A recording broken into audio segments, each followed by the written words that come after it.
Okay, good morning, everyone. So I will share the screen soon.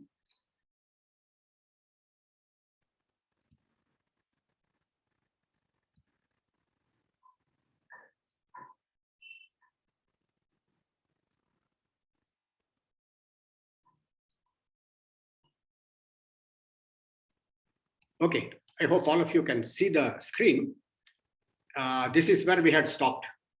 We were concerned, we had introduced that random variable ny for each fixed y. It is a random variable taking values on the non-negative integers, also possibly infinity.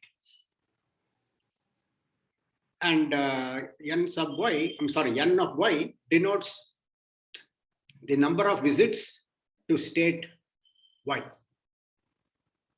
from any starting point.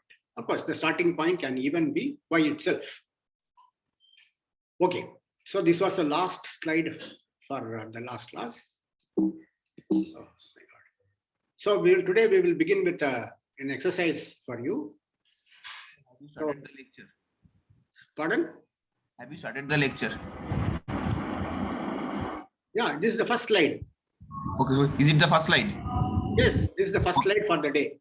Okay, fine. I mean, somebody's thing is, please not muted. Kindly mute your microphone, please. So you are asked to show this. The set ny greater than or equal to 1 is same thing as the set, the event ty less than infinity, strictly less than infinity. Consequently, the thing rho xy, that quantity rho xy which we had defined, that is that we had seen, that is a probability of reaching the state y at any time, I mean at some time in future, if it starts from x. So that probability is same thing as probability t sub y less than infinity, and which is, because of this, it is same as p sub x ny greater than or equal to 1. Note that, remember that p sub x basically denotes we are taking the considering the probability of the event starting at the chain starts from x. And this is the kind of event which can be described in terms of the Markov chain. Okay, so please note it down if you want to. Okay. Oh my God. So now we need to consider successive returns. So this times is repeated twice. Anyway, the successive times the Markov chain visits or returns to the site or state y. So for convenience, or rather uniformity of notation, let us denote by t super y of y is y, it's 0. That is the time of 0th visit is 0.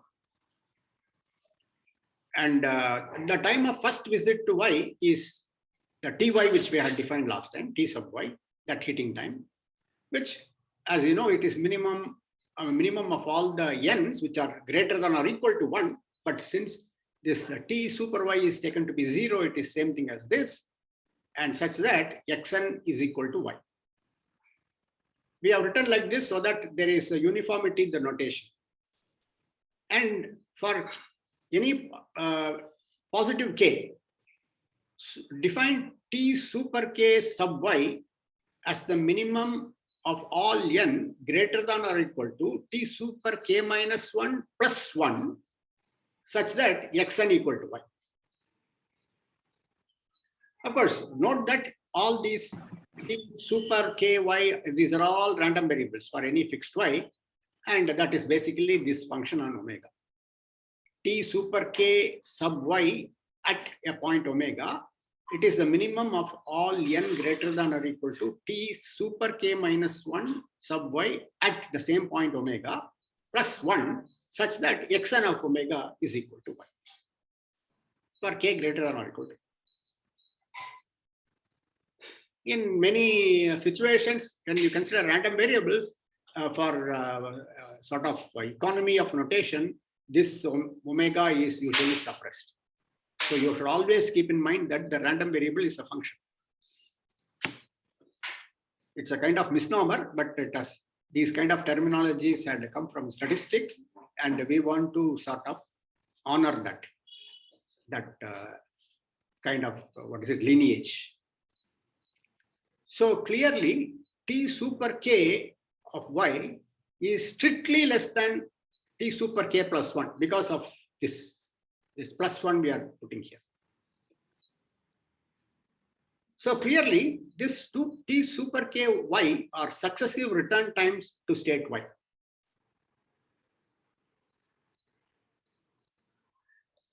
Okay. So we will see lemma. Sorry, if you want to note down, please.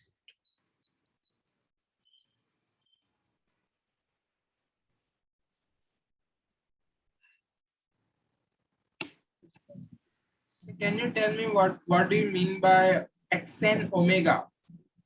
Xn omega is the value that the random variable xn takes at the sample point omega.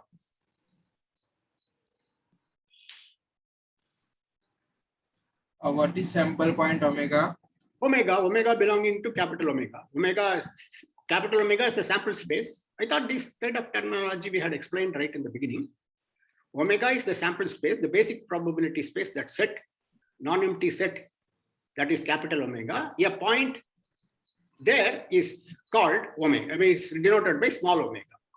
And this, in the context of stochastic process, we also sometimes call that a sample point. Okay. So what is difference between xn and xn omega? That is the same difference as f and fx.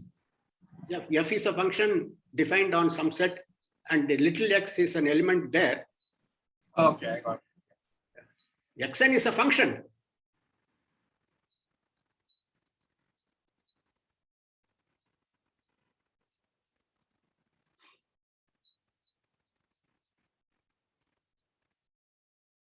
So these kind of things you would have seen even in your first course in probability. Let x1, x2, xn be random variables.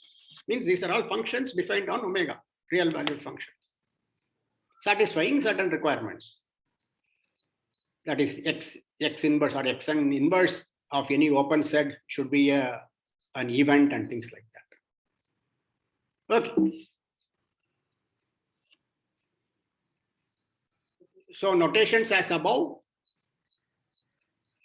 P sub x ny greater than or equal to k is rho xy if k is equal to 1. That is one assertion. And if k is greater than or equal to 2, then it is P sub x ny greater than or equal to k is rho xy multiplied with rho yy to the power k minus 1.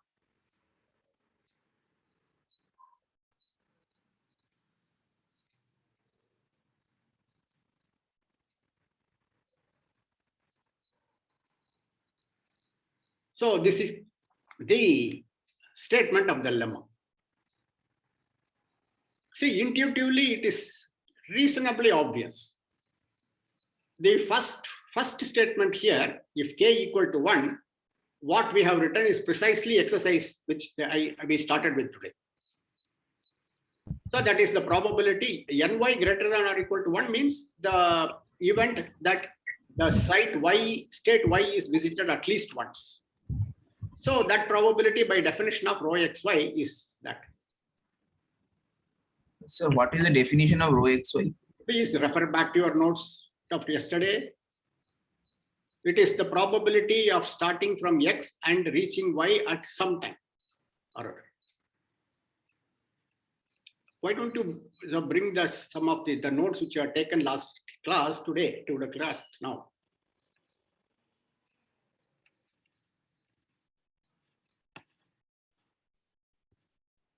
See, if every time I have to go back like this, and it will take too much of time.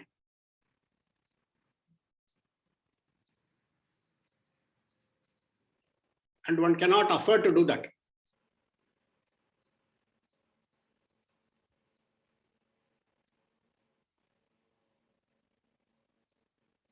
And also some of your earlier courses, please be familiar with quite a few things which were done there.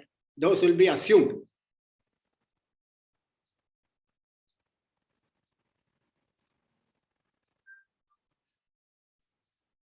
Okay, this sort of stands to intuition in the sense that if Ny is going to, let us say, take the case of 2, k equal to 2.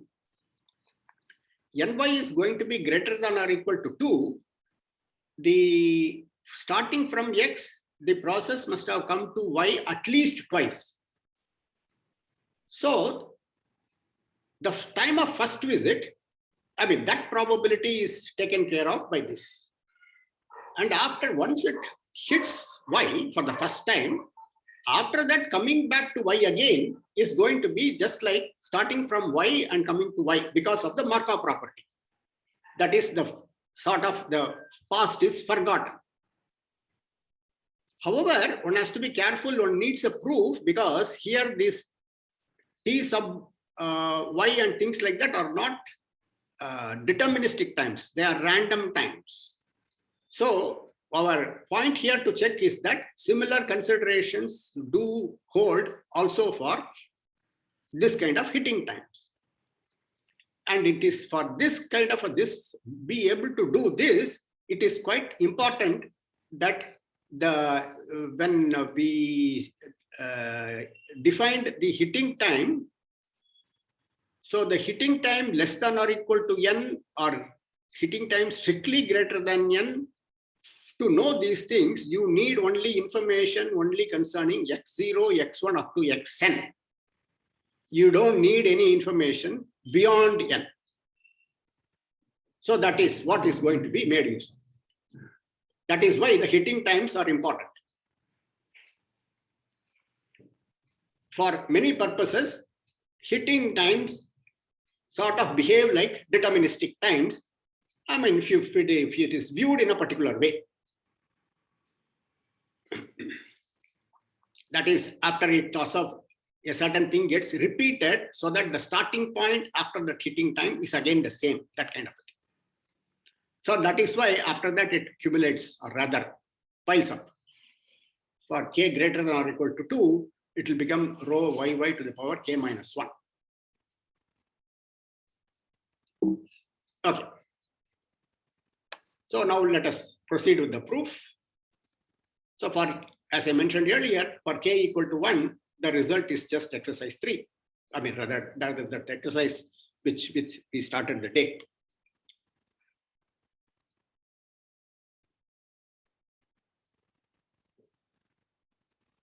Note it down if you want to.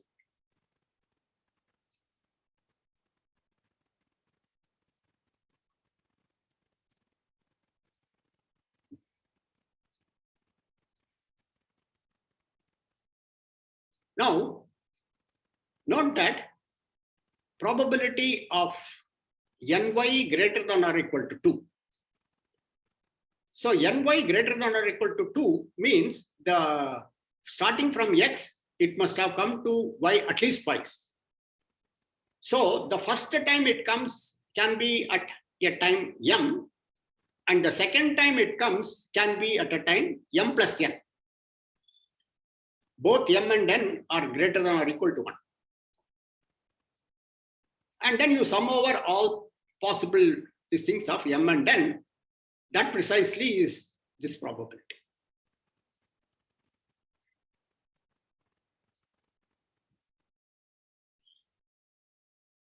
So this equality is pretty obvious.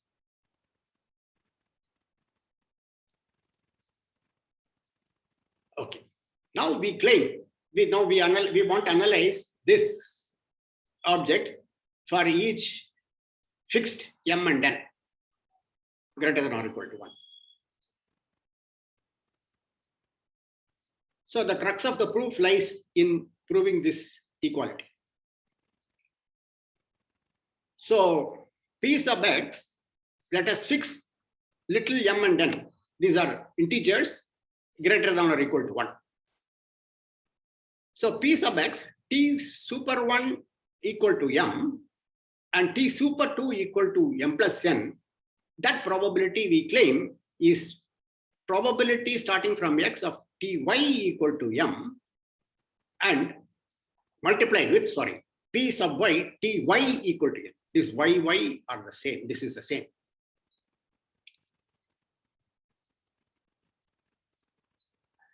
So later on, when we plug in this, there will be a summation here, and the thing concerning x and m will separate out, and y and n will separate out, and therefore you will basically get that lemma for k equal to 2. Note it down. Many arguments are quite simple, but then that is where also lies the difficulty, because later on, if one wants to reconstruct, very often this kind of arguments, unless, I mean, it might be not very easy to sort of immediately think of. I mean, years of thoughts have gone into some of these arguments, or refinements, various refinements, even sort of realizing that the concept of hitting time and these things are important, and so on. Okay, so observe that we have now a long sequence of equalities. So P sub x, T1, I will not repeat the T sub y and all that. T1 equal to M, T2 equal to M plus N.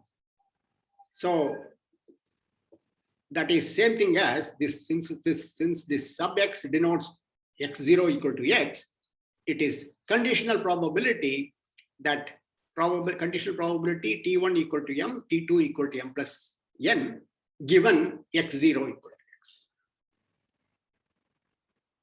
So since this is a conditional probability, we sort of expand it out. So probability x0 equal to x comes here, and we write this. What is the meaning of Ty equal to M? Of course, the probability of this intersection x0 x, so that is probability x0 equal to x.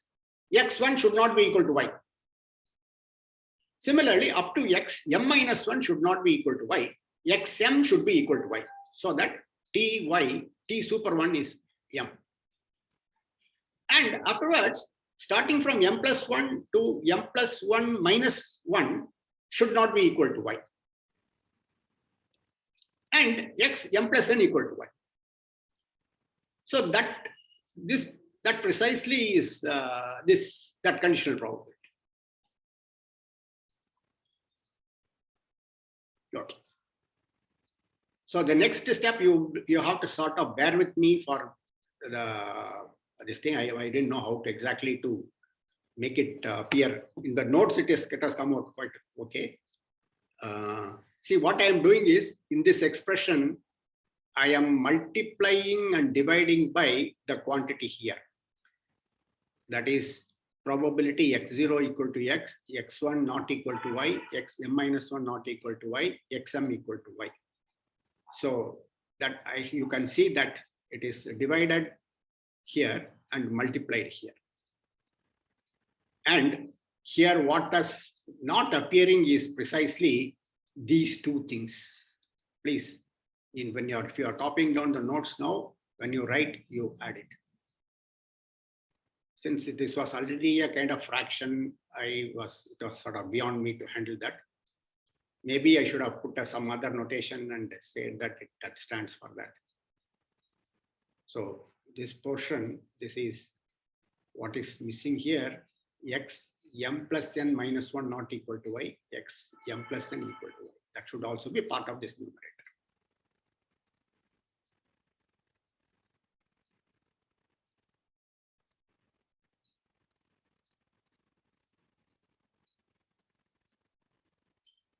Okay, so please make a note if you are taking down the notes now.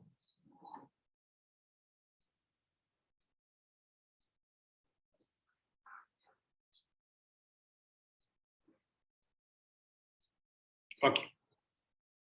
Now this portion is clear. This is precisely starting from x, the probability that T1 equal to m. So that is why it has come here, P sub x, Ty equal to m.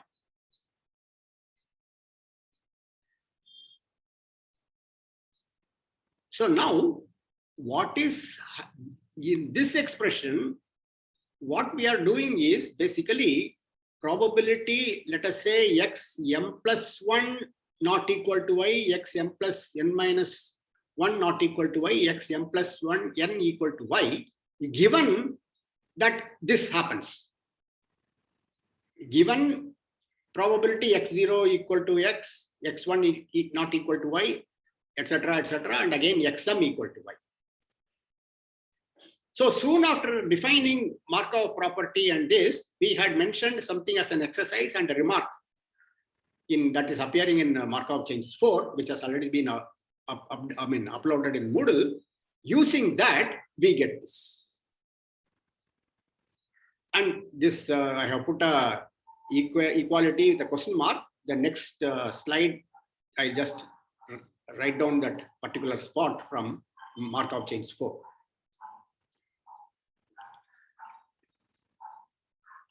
I think we would have written something like x j plus 1 equal to j sub 1, etc., etc., x sub m plus n equal to jm, given x0 to xm. That conditional probability is same thing as j1, I mean x1 equal to j1, etc., etc., xn equal to j sub m or something like that, given x0 equal to that I.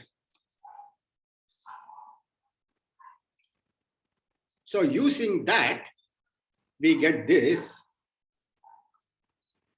and this precisely is this.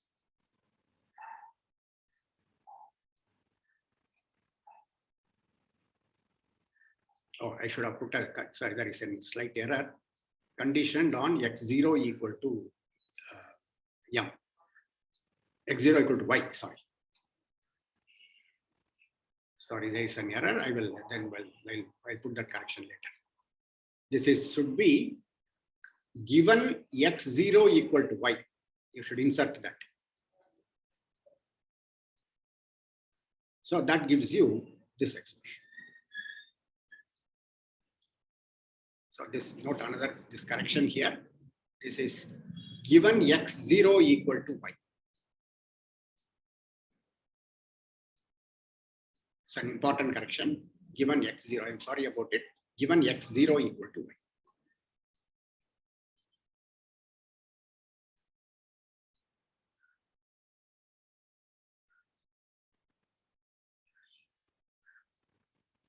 Please note down which some of this thing I am suggesting here.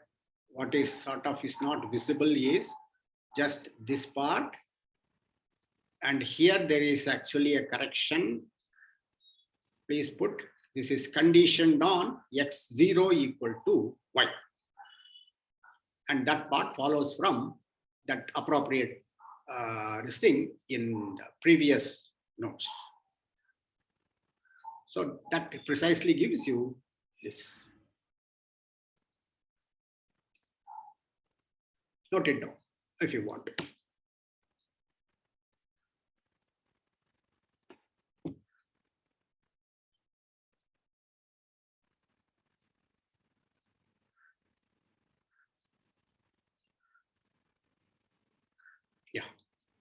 Yeah, that follows from exercise 1 and second remark. The second remark below that exercise 1.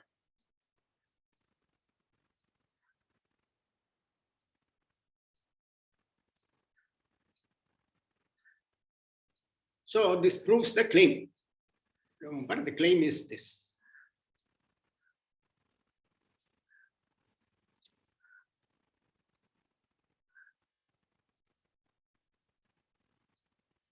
So by that equation which we had denoted as dagger, this one. So now we have got this quantity is equal to this one. So plug in that, and that precisely what we have done. So these objects separate out. So it becomes summation m going from 1 to infinity of p sub x ty equal to m, and this is summation n going from 1 to infinity p sub y of ty equal to n. And this sum is precisely your rho xy, and this precisely is rho yy.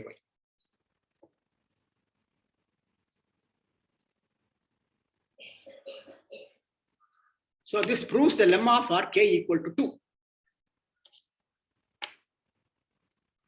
Please note it down.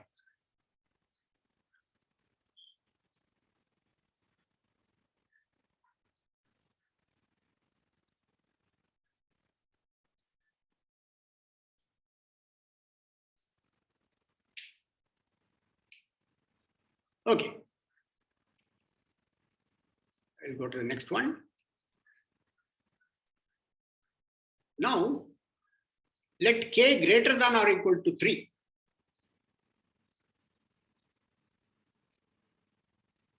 Then similar to that, we had called as dagger, k greater ny greater than or equal to k means there will be k such objects.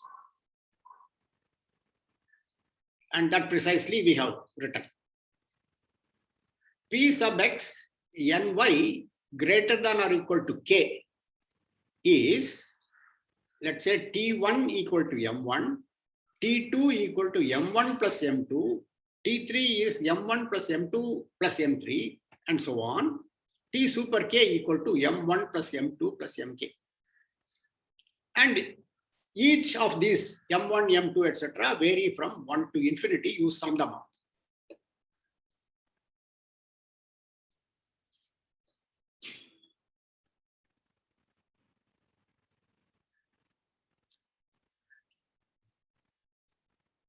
So if you can use an argument analogous to the proof of the claim above, but it will be more, let's say, tedious, that's it. But conceptually, there is no difficulty.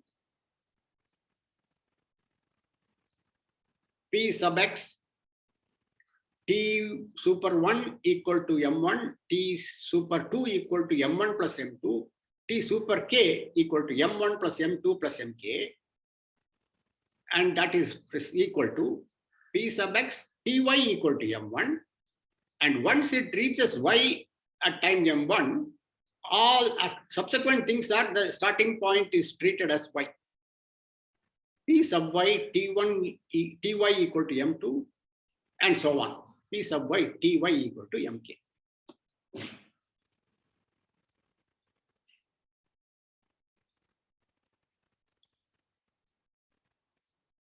You can try it for k equal to 3.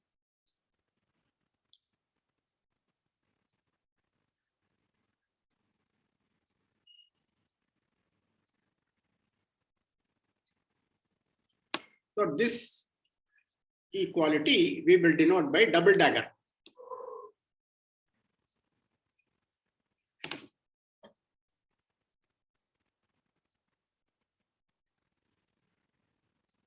Please note it down.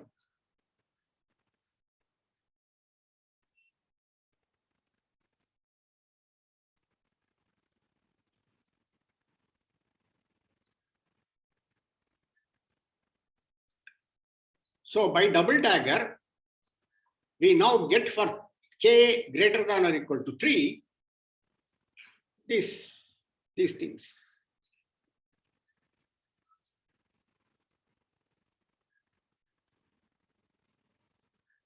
And as before, these summations get sort of,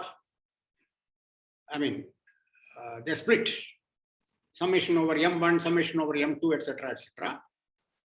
So the first one, summation over M1 and with the starting point x, that would be precisely your rho xy. Each of the subsequent things should be rho yy, and there are k minus 1 such objects. So it is rho xy multiplied with rho yy to the power k minus 1.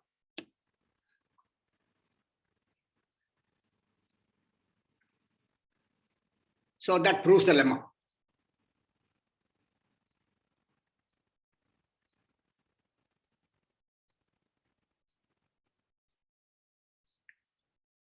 So the basic idea is, since the hitting times do not really depend on the future time points, that is the hitting time less than or equal to m depends only on this thing of the random variables up to time m. It doesn't require m plus 1 onwards.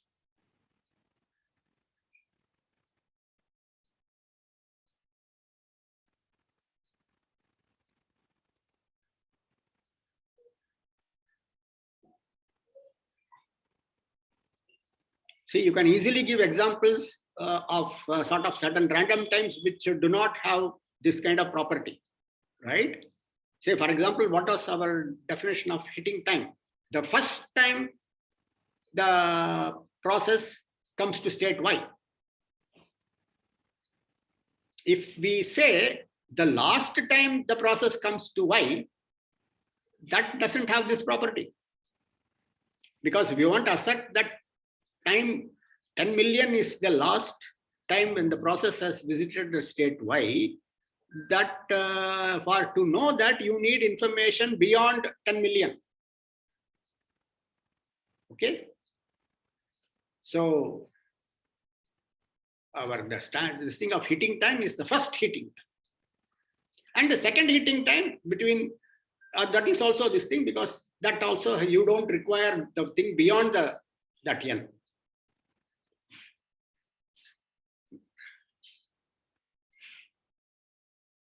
So these are all examples of hitting times. First time it visits state Y, second time it visits state Y, and things like that.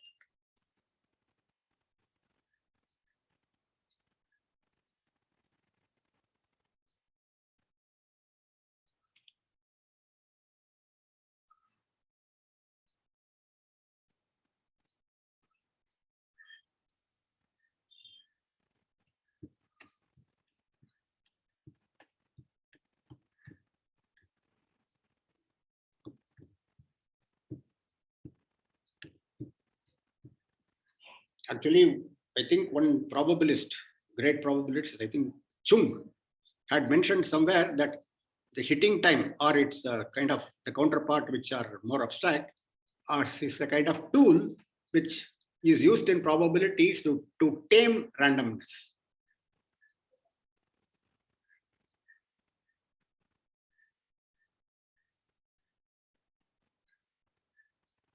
Or to handle randomness, something to that effect.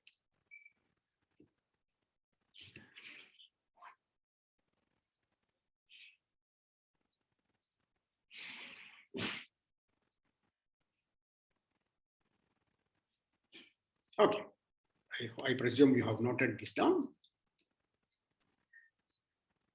So let us prove a theorem. So notation is as above. Note that n sub y, n of y can be 0. Starting from x, it might never come to y. So p sub x ny equal to 0 is 1 minus rho xy.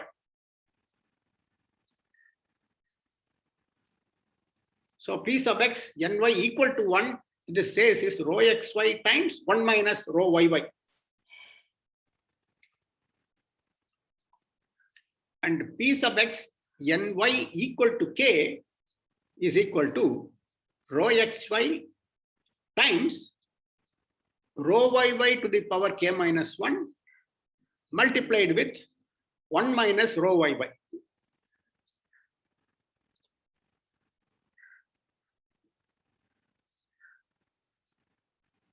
So for k not greater than or equal to 2, that is that expression.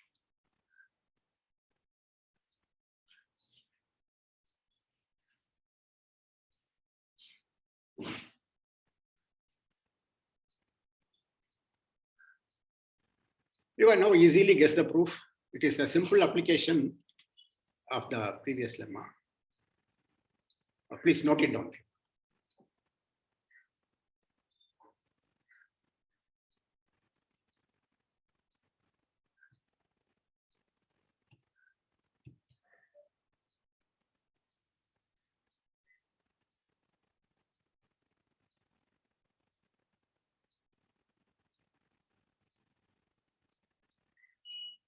Okay. So we use the preceding lemma to derive all the expression. Oh, there is an error here. This should be 1. Please correct. That is 1. P sub x ny equal to 0 is 1 minus P sub x ny greater than or equal to 1. So that is same thing as 1 minus rho xy, as was claimed here.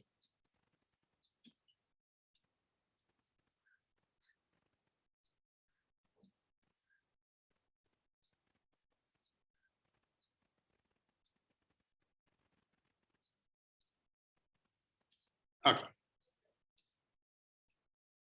So P sub x ny equal to 1 is P sub x ny greater than or equal to 1 minus P sub x ny greater than or equal to 2.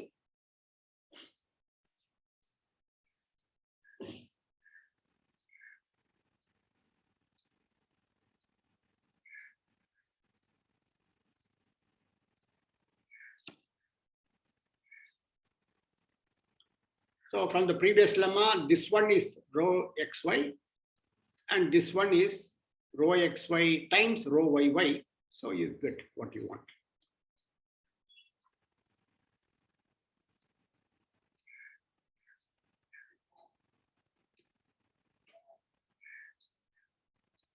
And for k greater than or equal to 2, and again use the lemma, P sub x ny equal to k is P sub x ny greater than or equal to k minus P sub x ny greater than or equal to k minus 1.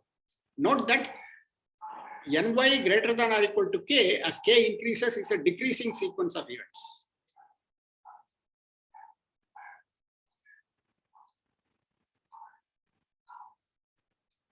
So again, you plug in the appropriate expressions and then you can easily see it is equal to this.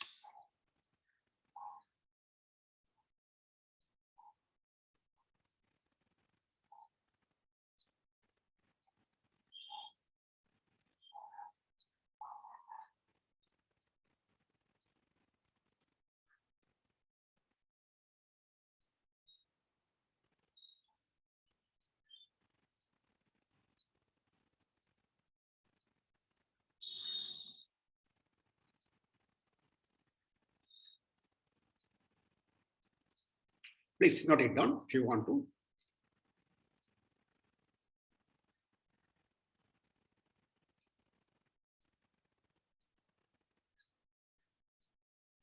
Now observe that just made statement of this lemma here, and or even the statement of that lemma, not even the theorem.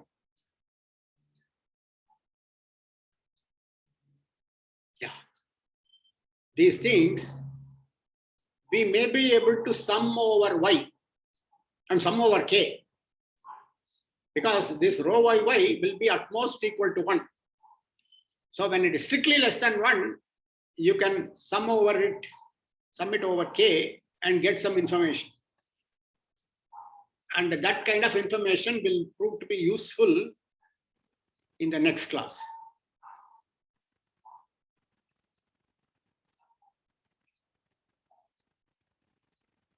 So we have proved this theorem now. Okay. Take it down if you want to.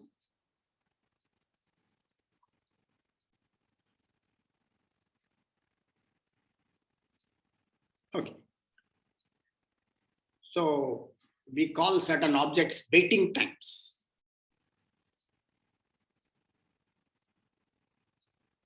Supposing the starting point is y, x0 equal to y.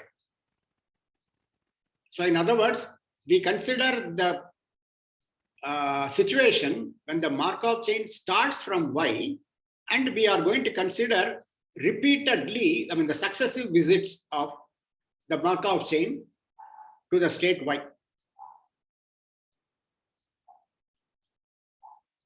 So as before, we put t super y sub y equal to 0, t super 1 y equal to ty. And since the starting point is y here, t sub y is precisely the first time the Markov chain returns to the starting point y.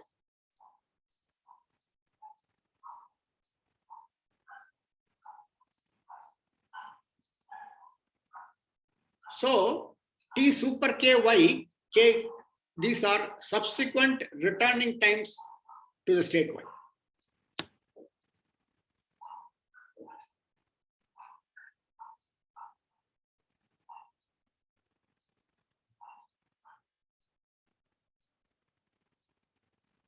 And now put W super R sub y, T super Ry minus T super R minus 1 y.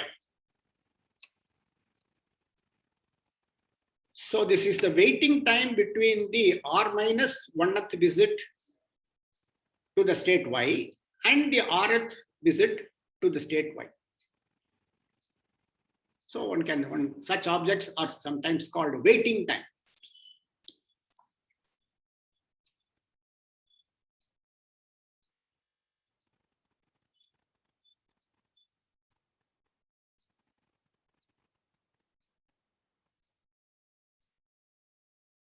Anyone sort of wanting to take a quick guess as to what we are up to?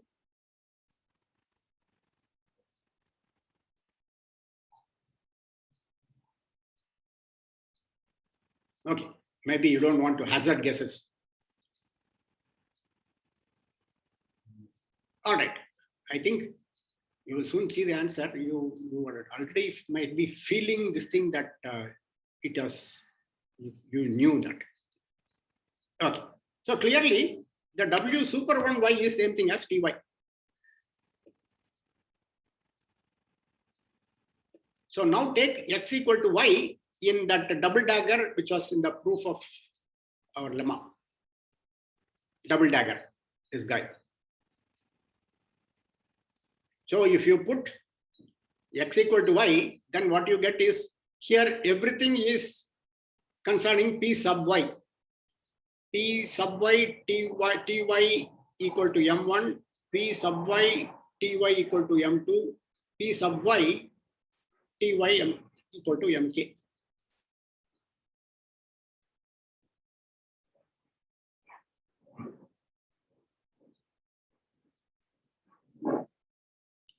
So then we have for integers m1, m2, etc., mk greater than or equal to 1, the joint probability that p sub y w1 equal to m1, w2 equal to m2, wk equal to mk, bring all these things, is precisely p sub y ty equal to m1, p sub y ty equal to m2, p sub y ty equal to mk.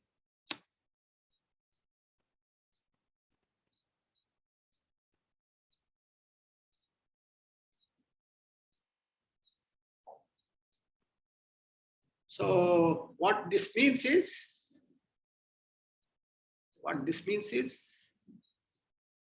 we have the following result. Random variables are independent. Very good, excellent. Independent, and they have the same distribution, and the distribution is the same thing as t sub y.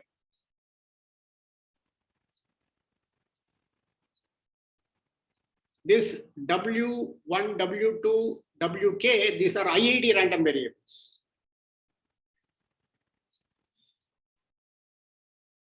We had seen a similar situation in Bernoulli trials.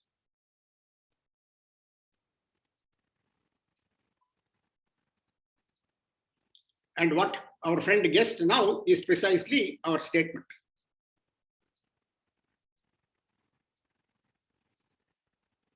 Notation as above. One uses the kind of language that under the probability measure p sub y. So basically what that means is we assume that x0 equal to y. So here you need note that this is a kind of, this is under the measure py. That's the reason. So if the starting point is y itself, then the random variables w super 1y, w2 super y, wk super y, and dot dot dot. These are independent, identically distributed. In other words, IID random variables having the same distribution as ty.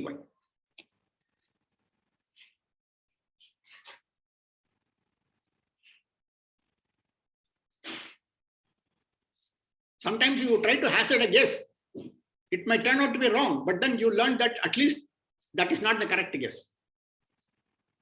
And unless one is sort of willing to hazard wrong guesses, it might be difficult to progress. Should not be afraid of failures.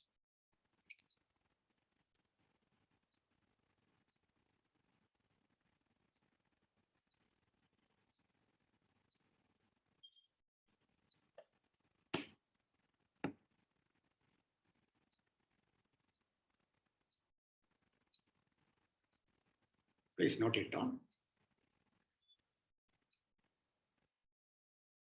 So now we introduce notation and some on a definition. Just like we wrote P sub X of A and things like that for events which can be described in terms of Markov chain. Now, similarly, we write E sub X of Z is the conditional expectation of Z given X0 equal to X. For any random variable Z that can be described in terms of the Markov chain Xn.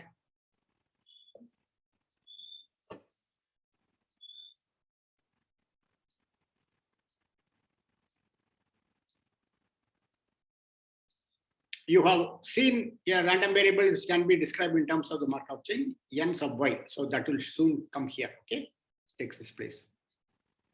And another kind of notation. This those of you who are majoring in math will understand something already, or maybe knowing these things already better. We note that the event xn equal to y infinitely often. That event is same thing as what it means is, it is the set of all little omega in capital omega. Note that this is a subset in capital omega. It is the collection of all little omega in capital omega such that there is a sequence nk going to infinity. This nk could depend on omega, such that x and k at omega is y. So that is nk is, as k varies, it is increasing.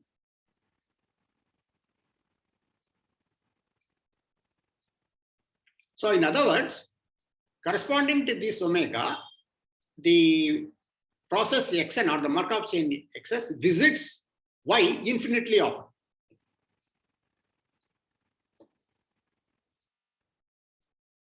I mean, between n10 and n11, there could be a long gap. n10 of omega and n11 of omega can be a long gap.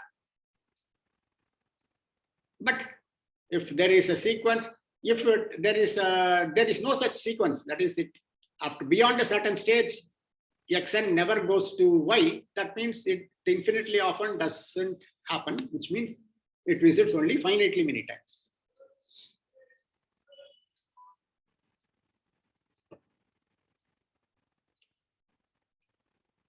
Now is the definition. So this, instead of z here, we put our friend n sub ny. So e sub x ny. So that is, this should be come here. This has been put as a subscript here. Okay. gxy is the conditional expectation of ny given x0 equal to x. So remember that ny stands for the number of visits to state y. So gxy is the expected number of visits to state y for the Markov chain starting at x, little x.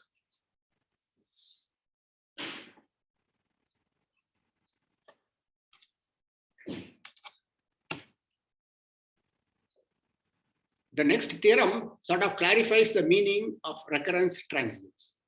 You remember recurrent point we mentioned. Recurrent, you know that recurrent is something like occurring again and again and again. Transients means which is temporary. So that is the kind of, using that terminology suggests that kind of a picture. Okay. So this theorem we will state, we'll take up the proof in the next class. Let Y be a transient state for the Markov chain Xn. Then the following hold. Of course, all these things now, that's a starting point X in this, whereas in recurrence there will be a difference. P sub X, Xn equal to Y infinitely often is 0. That is, for almost every omega, it visits only finitely many times.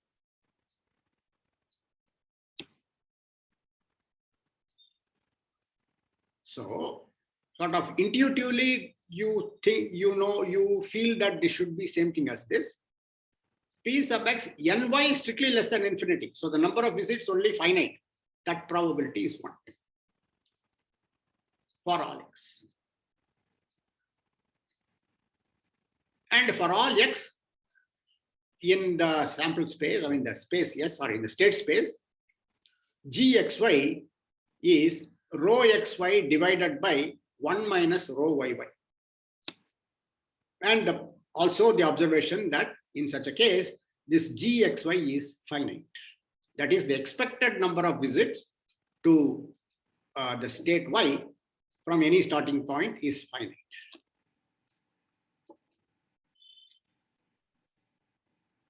And all these things sort of gel with our intuition of transience meaning something temporary.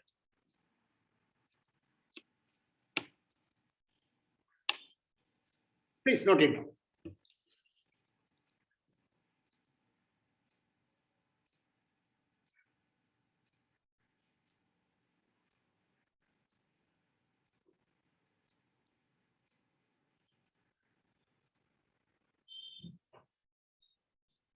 Next thing is similar kind of thing for recurrence. Let Y be a recurrent state. Then we have the following. Note that here we are taking in the first assertion here, and also in the second one, we take the starting point as Y itself. So probability of Xn equal to Y infinitely often, if the Markov chain starts from Y, is 1. That is, almost all trajectories which start from Y come to Y infinitely many times.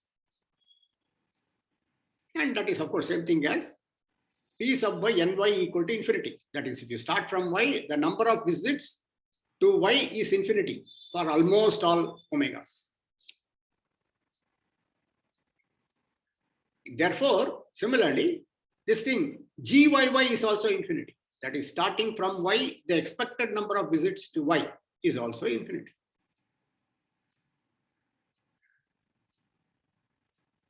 So these two are quite ties with our intuition when the starting point is Y. What happens if the starting point is not necessarily Y? The state Y is assumed to be recurrent, but we don't know about X. So for example, this rho xy may be strictly less than 1. If rho xy is equal to 1, one expects these things to happen. We will see those things later. So if there X is such a point that it never goes to Y, then starting from X, you cannot hope to go to Y infinitely often, etc., etc. Okay. Anyway. So P sub X Ny equal to infinity, that is same thing as P sub X Ty is strictly less than infinity, is precisely that probability is rho xy.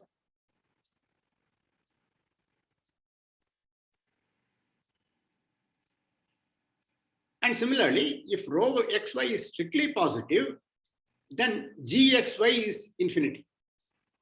Because if rho xy is strictly positive, then there is some probability of going to Y. But after it goes to Y, since Y is a recurrent state, it will go there again and again and again and again because of these first two parts. So in that case, Gxy is infinity. And of course, if rho xy is 0, then Gxy is also 0.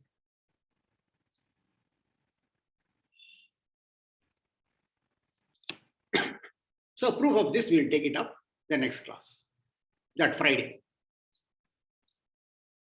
So as I mentioned that there earlier, that on the lemma, we will be using that summing over y, etc.